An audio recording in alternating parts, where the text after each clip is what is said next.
No matter how fun it can be, Halloween is a time of year that puts people on edge. The longer nights can make us more willing to believe spooky stories that prey on our biggest fears. But the thing is, almost all Halloween urban legends are pure hokum, which should hopefully help everyone sleep a little better at night. Here are a few of the most notorious Halloween hoaxes you don't have to be scared of. Ghostwatch. A pseudo-documentary about a haunted house, Ghostwatch aired in the United Kingdom on Halloween night in 1992. The program did everything it could to make the piece seem like a real-life broadcast, hiring well-known BBC personalities to give the show extra credibility. But the program caused some serious problems. Because the audience weren't actually sure, or I wasn't, actually sure if it was fact or fiction, if it was live or if it was in fact a drama. While it started with a playful tone, the program got darker and more supernatural as the investigation went on. It began to appear that the ghost supposedly haunting the place was real and drawing malevolent energy from the presenter's attention.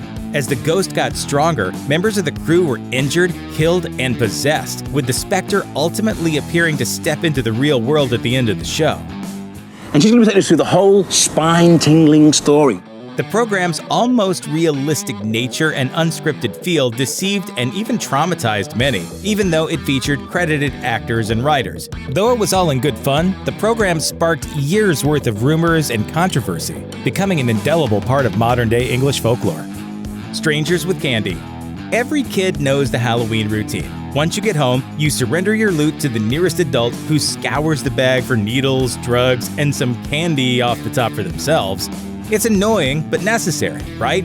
It sure beats swallowing a razor blade. But here's the thing. The whole tainted Halloween candy thing has rarely been anything but fear-mongering. When sociologists began studying the issue, they discovered there were practically no stories of candy ever being tampered with by strangers. The vast majority of reported stories have wound up being hoaxes that can't be substantiated or have been relatively harmless pranks between children.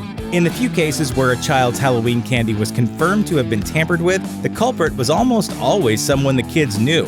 One of the only confirmed cases of a stranger tampering with Halloween candy took place in 2000, when a man was caught sticking needles in Snickers bars, inflicting only one minor injury.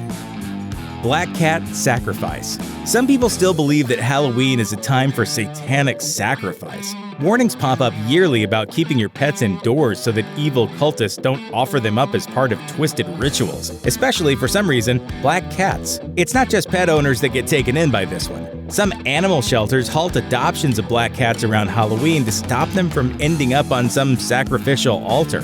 According to experts on cults, these stories are untrue as well. While there is the occasional instance of a cat being hurt on Halloween, it's never the work of violent satanic cults, which have also never really existed. On a related note, black cats also aren't unlucky, and they certainly aren't evil. Well, at least they aren't any more evil than cats already are. Blue star tattoos. Warnings about so-called blue star tattoos usually surface around Halloween and during the first weeks of a new school year. Parents are warned to stay away from suspicious people handing out temporary tattoos laced with LSD. But here's the thing, the story, like so many others, is always bunk. Don't feel bad if you've fallen for this one. People have been duped by a version of it for almost 2 centuries.